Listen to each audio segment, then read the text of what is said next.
Hello, beautiful human. I am Zach. That is Dan, and we welcome from South Korea to LA, the one and only Jessi.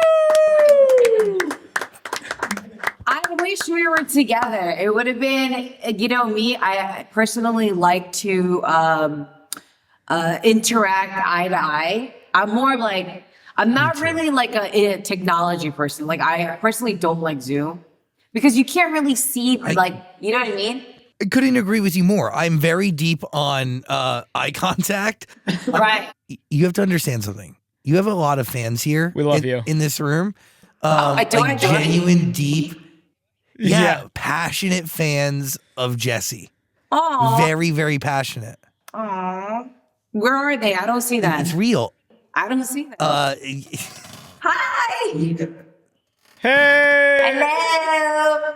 There's another one or two to the right. They're not on screen, but we all love you so much. Thank you so much. I appreciate it. I literally used to go to LA so much, but I've been so busy because after COVID and all that shit, I was stuck here and I was doing reality shows and stuff like that. And I was supposed to go back for my album and I wasn't able to. But next time I go to LA, I think I'm going to go next year. So hopefully we could do an actual real one. So you are, it's true to say this. And do you find it insulting when I say this? You are one of the original K-pop superstars that exists in this world. I mean, I had no idea that you debuted in 2005. Yes, I'm currently on my 18th year since I debuted. So yeah, I'm old. I'm getting old. My knees are hurting. My back is hurting. Shit is different. But yeah, I've been doing this for 18 years now. I debuted when I was 16. So in Korean age, I was 16, and I was 14 in American age. So it gets a little bit confusing, but yeah, I've been doing this for a really long time. The craziest thing is I feel like it's more fun now. Why so? Because I feel like back in the days, I didn't know anything, I was so young. I was I don't know anything, I don't even know what my dreams are. I just did what I wanted to do. And it happens that, I failed multiple times. I went back home.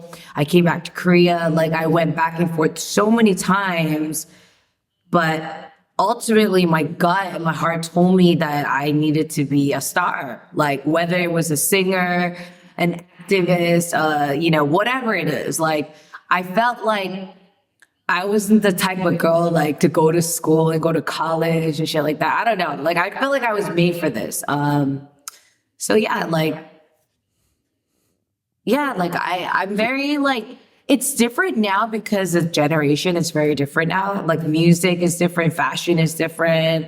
Just so many things are so different now. So it's more I guess I feel like actually these days it's tougher because it's really hard to drop an album because people don't really have enough patience to listen to an album anymore, if you know what I mean.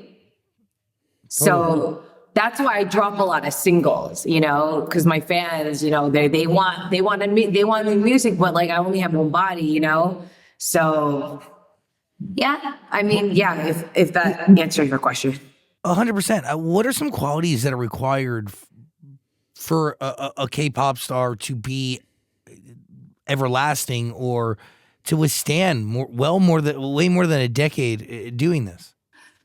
Well, I feel like it's a little bit different because a lot of people don't see me as K-pop, which is really weird because I feel like I'm Korean, but I do Korean music, but in my blood, I'm Korean, but inside I'm an American, right?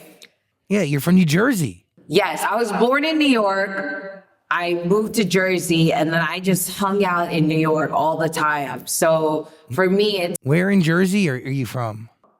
To be honest, I don't even know. I was so young, but it was all in the Oradell area, Fort Lee, Powell Park. I don't know where all the Asians are at. I'm from Wayne. You're from where? Wayne, New Jersey. So like pretty close to Fort Lee, like maybe like 15, 20 minutes away. Oh, yeah. I mean, Jersey's not that big, but yeah, I mean, I don't like, I don't know. Like, I feel like for me, like, since up to 14, I've been hanging out in the city and Queens a lot. So, like, yeah, I mean, I don't know. Like, I just feel like I'm like a Korean girl who, a Korean American who kind of like came to Korea, didn't know what to do because I was so young, you know? And I just kept falling, making mistakes and getting back up. And I feel like I just kept true to myself. You know what I mean? Like I never like really like, I feel like I kind of like changed the norm too, in a sense. Like, I'm not like what you see like on TV, like all the like pretty idols, you know, like skinny, like, you know, just like the whole like egg yolk, like I can't do it. It's too cringy for me. Like it works for them, but not for me. And I think that's why I might stand out in my personality as well. So you stayed with your grandma when you first moved to South Korea. I had no idea that you ended up going to school with a friend of the show, Tiffany Young.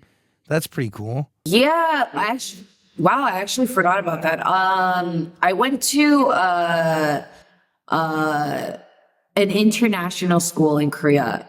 It was for foreigners, and I went to school with Jessica Jung, Tiffany, Stephanie from Cheongsamji.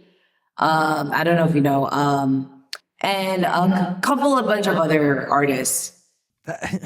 I mean, what is how wild? One is that, but two, I mean, when you come to Korea, you do you go with a plan, or at least like a genuine goal, or just a lofty dream? I mean, of course, in my adolescence age, like I did go for my dream, but now, like obviously, now that I'm older, everything's more calculated and like. You know, like, I always have a plan now. Like everything that I do, there's like a purpose for it. You know, I don't just drop shit just to like drop it. Like, you know, and I feel like now that I'm older, I'm very like calculated and like stuff like that. You know what I mean? Like I don't just like, oh my God, I want to drop a song and I'm just going to drop it. No, I'm going to put 200% of my passion and my hard work into it to make sure it's, you know, the best sound or like the best dance or something. There's got to be something, you know? So how would you describe the growth between a song like Zoom and a song like RSVP? What are the differences? Oh my God. Okay. Well, let me explain. So, RSVP, okay, let's get back to Zoom. Okay. So Zoom was actually a song that was not supposed to really do this well in a sense, because I was actually, I dropped the song because nobody in P Nation was dropping a song at the time. And for me, it's very easy to make songs for me. Like, it's like, I go in the studio, I go with my feel, like, okay, I hear a beat. I'm like, okay, I could work with this. And then all of a sudden I just dropped it because the company asked me to drop it. And then all of a sudden, you know, I barely did any promotion at the time, and the song just went viral on TikTok. And I'm just like, what? Like, you know, it's like sometimes it's like the shit that you work on for so long, those are the songs that like don't really do as well. But the ones that you just like, whatever, I'm just gonna drop it. Those are the ones that always do well. So I'm just like, what the fuck, bro? But at the end of the day, like, I feel like then again, now if we go into like RSVP and stuff like that, like featuring featuring me, Koala is a really good friend of mine. I work with them, Bobblehead. They're like a little trio. I make a lot of music with them, but then Koala, you know, one day decided to want to become a rapper. And, you know, for me, I love my friends winning and I love my friends trying out new things and doing stuff. So, he's been asking me to feature for like the longest time. And I like kept telling it, bro, you gotta level up, man. You gotta level up. Cause, you know, for me, I never had a silver spoon handed to me ever once. When I was young, when I wanted somebody to feature or someone to help, nobody did, you know? So for me now, I feel like now I know what that feels like. So I like to give people, you know, I like to give people opportunities because I know what it feels like not to have opportunities. You know what I mean? So 100%. Is there more similarities between gum and Zoom? Because like gum is ear candy. Yeah, so this is the thing. So I get like half and half with Zoom. So Zoom, if we talk about Zoom, right? Zoom is a very annoying ass song. It's like it's so overplayed that it's like see, like I literally went in the studio and I'm just like, all right, the song sounds like a Zoom kind of song, like zoom in, zoom out, and then I'm like, see you looking at my, and like I overheard myself. I was like, God damn, I'm annoying, right? But I figured out and mastered what people like. It's like the repetitive sounds and it's just like, it might, you know, half of the people say, you know, haters will say that it's a trash song, but you gonna hear it, you know, and it's gonna be playing in your ear once you hear it. It's like one of those songs, you know, it's like, if there's a song that I don't really love, but it's just catchy, but then, you know, you'll catch yourself singing it. It's like one of those. What did you do in Zoom that you're taking with you as you make music for this new era? Like, is there any techniques, any strategy? I mean, you say you learned a lot, repetitive lyrics. I feel like instead of me like learning a lot of like about music, I think I you haven't heard Gum, obviously. Gum was made in 3 days. It was supposed to, I was actually going to drop an album and it was going to be more of an R&B album because I feel like I kind of felt as if like all my songs were just so poppy, you know what I mean? And like, I felt like I was like kind of like not being truthful to myself because I know that I have so much more talent than just doing pop songs, you know what I mean? And like, that's why if you go back to RSVP, when I feature for a lot of people, I'll do my bars and I'll do like the shit that I like. But when it comes to my music, because Zoom did so well, like I definitely had like a lot of pressure on me because it's like, you know, like that song did so well. I mean, it's not like crazy big, but it did a good amount of numbers, you know?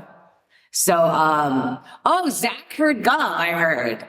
Yeah, we've been listening to it. I feel like with the new song, for me, I'm not gonna lie, I didn't love it. I felt that it was too touch your toes, don't guess what? Like I felt loud. Like I was like, God damn, can I just like do? Because I sing, you know. But I don't know if you know Stereotypes. You're a producer, and out in LA, they did a lot of Bruno Mars, a lot of everybody, right? And he sent me this song and he was like, Jess, I really think that you're going to kill this song. And I was like, cause it's right in between like K-pop and like, you know, Western, you know what I mean?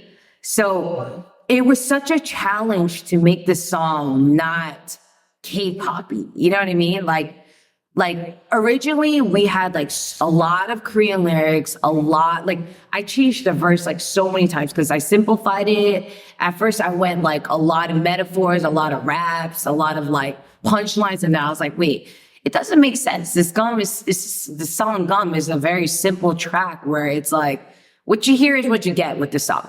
It's a fun song. It's a party song. You go to the clubs, you know, you hear this song, like, I feel like it's more like a dance song, you know, when people go to the club or take a shower, you know, you just listen to it and you feel yourself. And, but what's very important is because I knew that this song was going to be a little bit, it's going to take a little bit of time for people to get the music video. There's a lot of metaphors in the video. So it's very sexual in a sense, like, where you won't even hear the music because of the visuals are insane. I'm so into like visuals, you know what I mean? Because it's music is like art, you know? So the visual this time around, we spent a lot of money.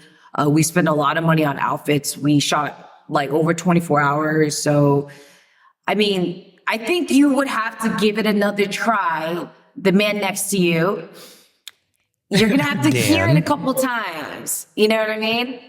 No, absolutely. I do need to listen to it a couple more times. She's a grower, not a shower. There you go. But Jessi, why are you putting out a song that you're not 100% sold on? Because I'm going to be really honest. I have a lot of archive music right now. Like I have just so many great songs, but like I feel like because I left P Nation and I'm now starting with More Vision. It's, you know, obviously people are thinking, oh, Jess is gonna rap, Jess is gonna do this. And like, I thought about it and I was like, damn, I needed like, I don't know, I still felt like I needed to make a dance song. You know what I mean? Because people expected, oh my God, Jess going to More Vision. She's gonna drop raps more, she's gonna do more like hip hop. And I'm like, no, I'm gonna do pop, motherfuckers. Like, I'm gonna do pop. Like, I feel like pop brings everyone together. I don't know what it is. It's just when I hear pop music, K-pop, whatever it is, like I might not even know the song, but it like something just like brings us together. You know what I mean? So I did go a safe route, not gonna lie. Like it was definitely a safe route. But that is why after I drop Gum, I'm going to be dropping an album, a full album with it's gonna be something that you guys never expected. Like completely R&B, like I already got a couple tracks. It's good. How long has that album been done for? Oh, I just started because I'm so busy in between doing like reality shows and promotion, and I'm doing a lot of shows in South Asia. So I had to hurry up with the song, but obviously I'm not gonna just drop trash. I'm gonna make sure that it has some kind of a little bit of flavor, like a little bit. So would you pull on the archive music to make this album, or you just want to start from like fresh? Fresh. I feel like with Gum, like I said, I'm just starting off as a safe route and something that's, and actually, if you listen to the, except for the verses, if you listen to the hook, I was actually very into, I got that feel from like, Mystical and Anderson .Paak and Bruno. Like I did that whole touch your toes, don't against the wall. Like I did that because that's something I never do. Like, I almost fucking lost my voice doing that shit. But it was actually kind of fun doing that. And like, I didn't even dub those verses, like the hooks. I was like, wow, this sounds kind of different, just that part. So yeah. Shake your thing. Watch yourself. That's Mystical. Shake your ass. Yeah. Back to RSVP for a second. One of my favorite lyrics. Who can do it like me? Nobody. Margot Robbie. I'm the real life Barbie. That's just how I talk. Everybody think I'm yelling. Oh, everybody. No, it's. Sorry,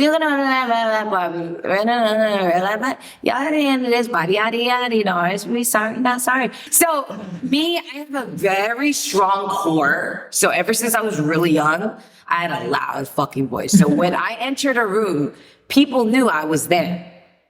But and that's connected to your core strength? Yes. And that was I gave you like 30% of my core strength, like maybe 10. Wow. Yeah. That's a strong diaphragm you have there. Yes. I'm a tiny little girl too. I'm only 5'6", but I got a loud ass fucking voice. That's also the New Yorker coming out in you. Yeah, that was very like me. Like when I wrote those bars, it took me like 30 minutes and I was just like, damn, why is rapping so easy? But why, when I make my own songs, why is it so fucking damn hard? But it's because the pressure. It's the pressure. It's like, do I cater to my fans who want like the artistic music, the authentic Jessi, or do I cater to the world, the global fans who want that music? Like, I can't please anyone, you know? So at the end of the day, I think with Gum, you know, it's something just very, very safe, you know, something that everyone can dance to. And like, yeah, it's just a very bubbly song. And then actually I have another song coming out in a remix, right? I can't tell you when. When is this coming out? That too, I say in the lyric, I say like what people say, like, oh my God, why is Jessi always doing bubblegum music stuff? And I'm like, cause I get money, bitch. So like, like when I do music for other people, like that's like the stuff I want to talk about. And it's like versatile, it's fun. You could play around with rap, but like, you know, I always get, why does Jess always do, you know, music, bubblegum music, like poppy music? It's like, if you don't want to hear it, then don't listen to it, you know? I'm going to drop an album soon. You guys are going to, I'm probably going to get love and hate too with that as well, you know? How do you determine, though, which session is for you and which session is to make music for other people? I just know. Like when I hear a song. Yeah, or like when you go into work to write a song, or do you just kind of go in to do whatever and where the song goes, it goes? Well, what I do is I actually go to the studio, and I might be in a shitty mood. So obviously when you're in a bad energy or a shitty mood, you can really barely get music done, but I need inspiration. So when I hear music that I really like, a beat, I'm like, okay, that's the one. That's the one. But like, I'm really good at picking songs. And not only that, I love acoustic. And that's why I'm going to be having a lot of acoustic in my album, like me actually singing. Wow. Yeah. So like, I'm really excited for my album. But I'm obviously very excited for my single as well. But I'm not gonna lie, the dance is so hard and like so much ass that like my knees, like I thought I had good knees, you know, like I thought I had good knees, but I realized, you know, I'm getting old now. I'm 30, almost 35. So, oh God. What part of making art comes the most natural to you? Just I feel like for me it differs all the time, but for me I just stay true to myself. And like with music, especially with music, like when I listen to a song and when I write from my core. You get what I'm saying? Like I don't like, oh, let me make a punchline, like this album, if you hear it, like I already have 4 tracks done right now. It's like actual relatable shit that's going on in the real world. Like relationships, you know, just like how fucked up people are and how I got fucked up and I got drunk and I did that. I don't even drink, by the way, but like relatable stuff to people. So yeah, like it's crazy because a lot of people know, like my fans know, but I don't drink. I actually quit drinking. How long ago? It's been about 6 years, 7 years. That's incredible. Congratulations. Thank you. But you know, like I drink once in a while for like a couple of shots, but like I actually quit drinking because I realized that it was slowing me down. You know what I mean? It was like every time I drink, I felt like when I woke up, I was lazy, and I feel like when I can't be in control of my own body, like I started stressing out and getting anxiety. So I mean, I can't say I quit, but like I did quit for a good 5 years, but I'll drink like maybe 2 times a year, but not like crazy drinking, you know? Yeah. That's healthy though. That's, and still really hard, incredibly challenging, you know? For sure. Because everyone needs some kind of like something to kind of like relieve their stress. And in Korea, people drink, like after work, they'll work till like 6, 7 o'clock and they'll go out to drink, you know? So that's a very normal thing. But for me, I'm mentally so strong and like, I'm so energetic that I don't even need alcohol. Like if you put me in a group, like a whole full room with like drunk motherfuckers, like I'll still like I'll still be able to talk to you some way, somehow. You know what I mean? When you're writing a song for this album and the 4 songs you have, are you going into the studio with ideas and concepts or moments from life that you want to discuss? Or are you going blank slate? Blank slate. Like, no, nothing in my head. I go in, I just vibe out to all the beats that I feel like is appropriate for I know what sounds good. So I know my voice. So I'll hear a beat and I'll be like, oh God, this is so good. But I know that it wouldn't fit. It wouldn't suit me. You know what I mean? So I really just go in there and vibe out and just it's like there's nothing planned ever. I don't think I've ever had a planned song except for Nuno Nana. Like Nuno Nana was actually not even planned, but it was given to me. And then Sai gave me the beat. And I said, oh, hell no, I ain't doing this pop shit. I am not. And he told me, there was a full blank verse 1 and 2. And he told me, can you write this? And I was like, I can't even do this. I can't even fuck with this song. How am I going to make a verse? And then I made it work. That's when I realized, I was like, damn, Jess, good job. You could do all types of music. Yeah. So a challenge for you, but in a good way. Yes. And the thing is, it's crazy because, when you get older, people, obviously we're humans, so we get drained out and shit like that. But I feel like every day I'm learning something new. I love challenges. I like doing new stuff and music too. I want to do something that's so not me, something so unexpected to my fans. And I don't know, I love risks and challenges. For example, this gum song that I'm dropping, it is a risk in a sense because I'm going to have backlash, right? But at the end of the day, I don't care. If it makes people happy, it makes people dance, if it makes people feel confident, then I'm going to do the type of music that I want to do, right? For my fans, because I'm doing it for my fans. Do you see finding love as a challenge? Oh, God. Oh, we could go on for days with this. If you have any good candidates around here, let me know. Well, I would love to, you should do a dating show. I would love to see that. So I'll produce it.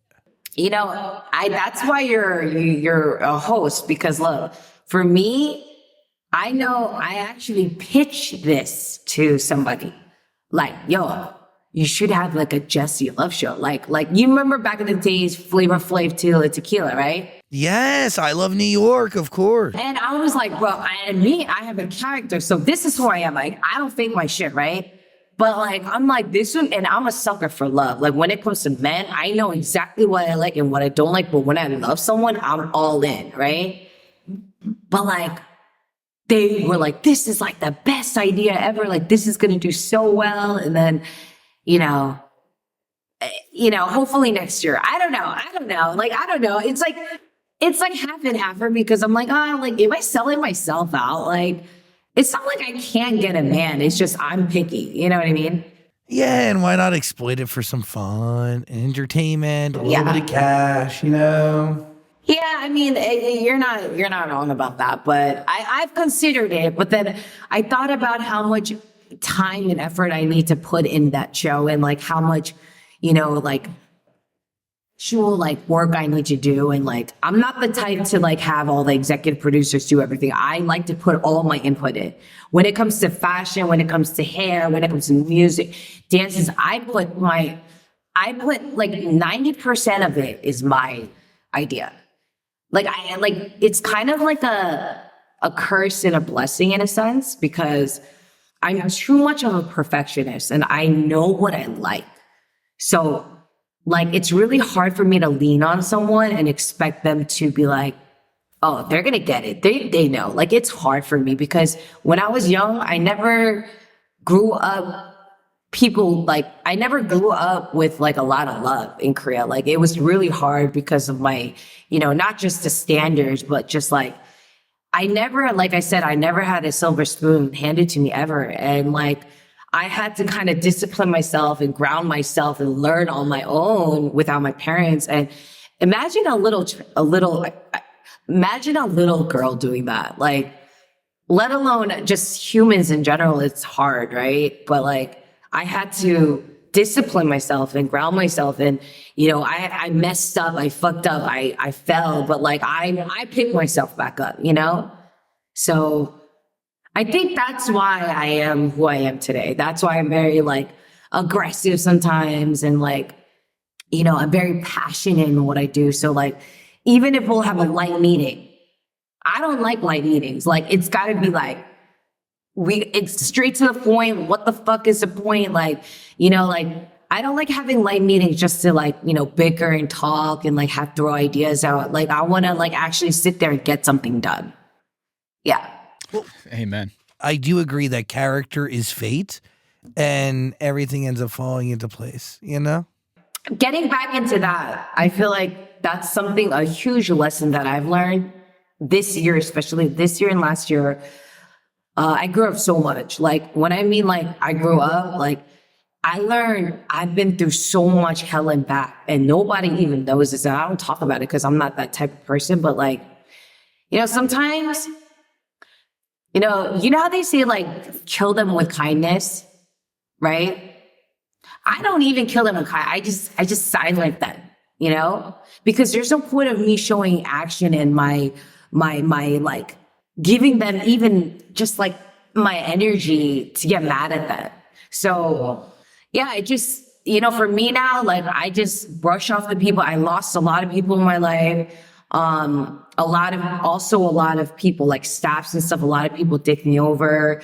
But, for me, that's not important because, at the end of the day, I think everything falls into place in life. You know what I mean? Like nothing is forever is what I'm trying to say. So you're going to have to either accept it or you're going to be a little bitch and cry about it all day. And like, no. So I'm very happy right now. I can't say I'm the happiest person in the world, which none of us are, but I'm very content. And for me, I'm just like, I think with life, it's like people can't bring you happiness. You have to bring happiness to yourself. You know what I mean? True. So that's where I am right now. And I'm living and learning every single day, and also learning the patterns of my actions and what my actions are doing to upset other people. I'm just saying as in, like, for example, I'm just growing every single day. And like I said, no one is perfect. So that's where it comes in with like the Korean standards, right? Like in Korea, like they're very conservative. So it's like one person will make a mistake and they're like, oh my God, you have to cancel her, right? But for me, I feel like it worked out for me in a sense, even though I do get a lot of backlash. I just stayed true to myself since day one, like there's nothing really on me there's no skeletons in my closet. You know what I mean? Like when I was younger, I got into a lot of fights. I was a rebel, smoke, I drink, I party, but that doesn't make me a bad person. We all do it. I'm just saying what everybody else wants to say. And people think, that's like a dope ass thing, but I get the backlash for that, What is the, you go, I'm sorry. Oh, no, I'm just grateful that at least I feel like with God gave me, I felt like there's a purpose in life, and God put me on this earth universe for me to do something like that. Like where I can uplift kids and inspire children to be themselves, not like me, but just like be yourself. Like you only live once, just like live your life. Like, you got fake titties, show them titties, not like that, but you know what I mean? Like show your body, show your confidence, But I always tell women, be independent. Do not depend on men. Be a grind, hustle. That's what I always tell my fans.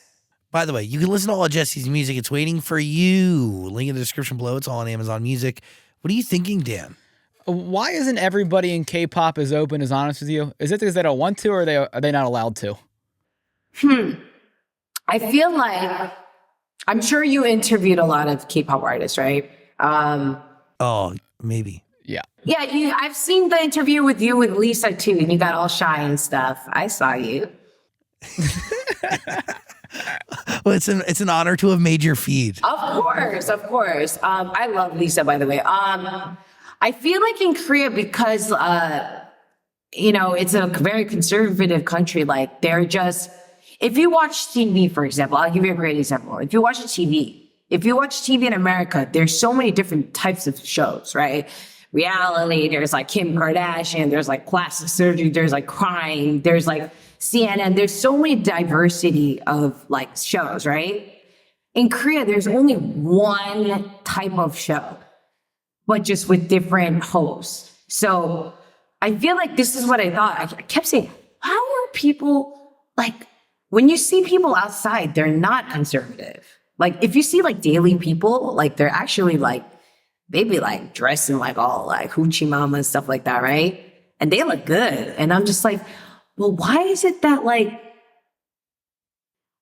on TV, everyone needs to be like a certain type of way, right?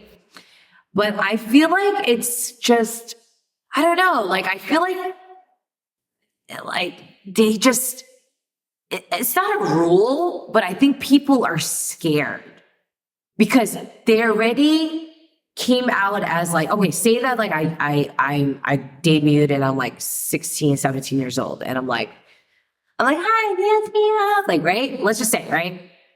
Like, you can't go from this and the next day be like, yo, what's up, bitch? You know what I mean? Like, you can't.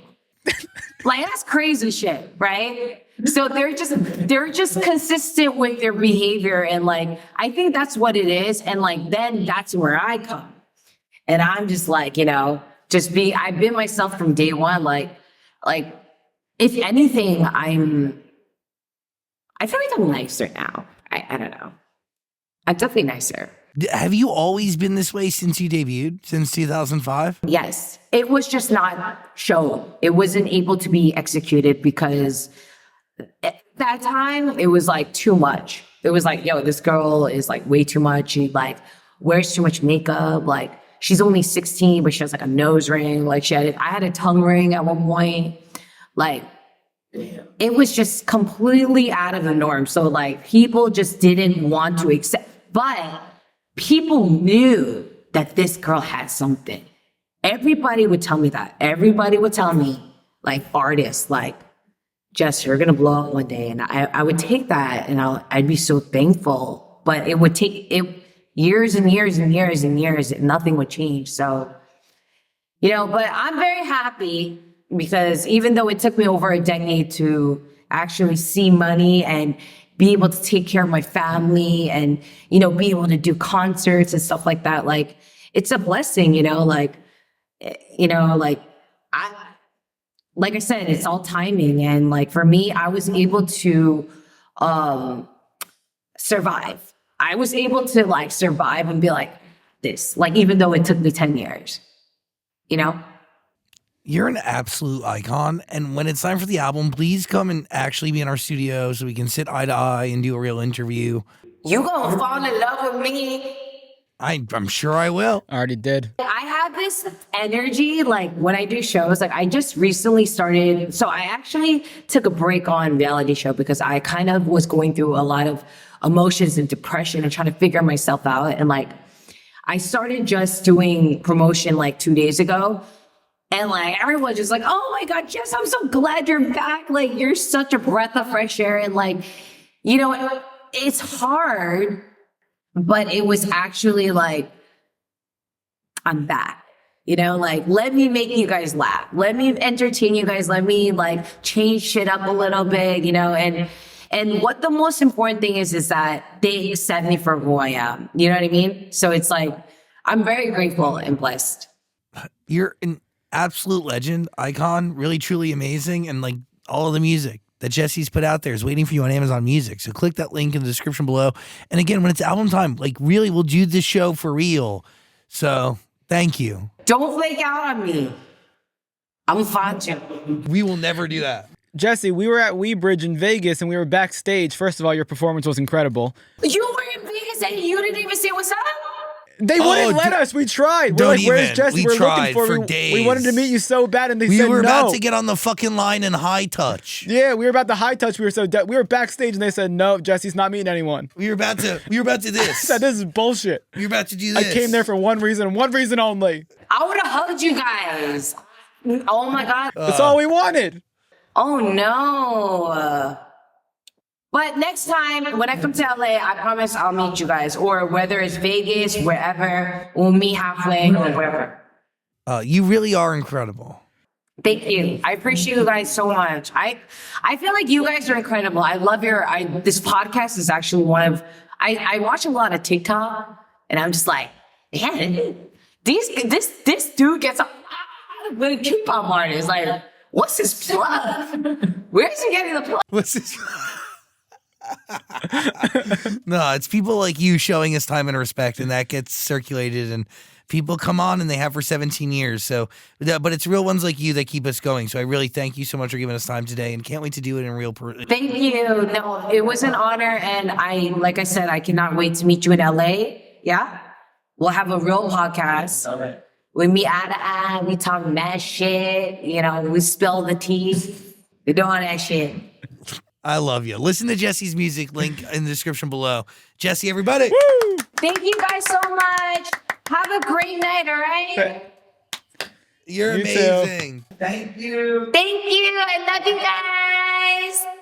Love you. We'll talk soon. Bye. Bye. Bye.